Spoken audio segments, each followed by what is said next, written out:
toutes et à tous l'équipe, c'est avec grand plaisir qu'on se retrouve pour cette nouvelle vidéo pour la présentation complète de la deuxième étape de Paris-Nice 2025. Ça sera une étape donc entre la ville de Montdesson dans les Yvelines toujours, comme l'intégralité de la première étape, et ça reliera la ville de Bellegarde, 183,9 km, étape de plaine, également dédiée aux sprinters, qui succédera à Tim Merlier. Est-ce que ça sera le doublé pour Tim Merlier, qui a donc fait le doublé, victoire d'étape et maillot jaune, vu que c'était la première étape, l'étape 1. Le résumé de l'étape est disponible en intégralité sur la chaîne. Je vous rappelle que c'est intégral Paris-Nice 2025 sur la chaîne.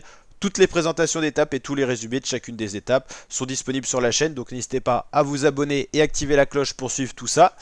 Donc alors, cette étape, pour la présenter un petit peu, on aura deux côtes de troisième catégorie dans le début d'étape, la côte des Ménules, 1,2 km à 5,7% de moyenne, donc assez roulante cette côte. La côte de la Villeneuve, un petit peu après, 1 km à 5% de moyenne. Et ensuite, plus aucune côte répertoriée, un sprint intermédiaire une nouvelle fois placé dans le final pour animer un petit peu la course. Ça sera d'ailleurs le premier passage sur la ligne d'arrivée, ce sprint intermédiaire, donc ça sera exactement la ligne d'arrivée, donc les coureurs pourront repérer un petit peu la ligne d'arrivée, on va dire.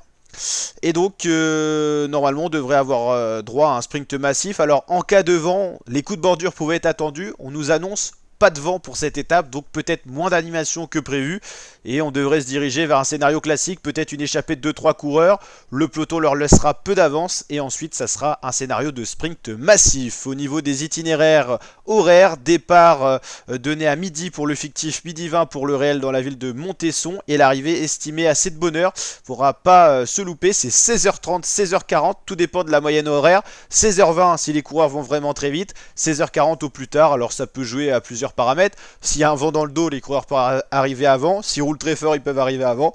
Et puis voilà, au gré des chutes, des circonstances de course, ils peuvent arriver avec à peu près 25 minutes d'écart entre les les trois scénarios. Donc voilà, étape voilà, du grand classique, il n'y a pas de grosses surprises. La troisième étape sera beaucoup plus intéressante avec un contre-la-montre par équipe. Les premiers écarts entre les principaux favoris se créeront sur la troisième étape autour de la ville de Nevers. On suivra ça avec attention sur la chaîne YouTube.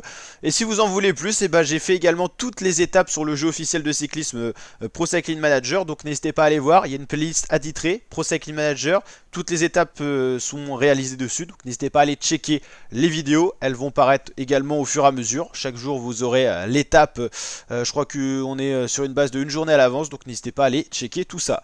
Allez, je vous dis à très bientôt pour de nouvelles vidéos l'équipe. Ciao ciao.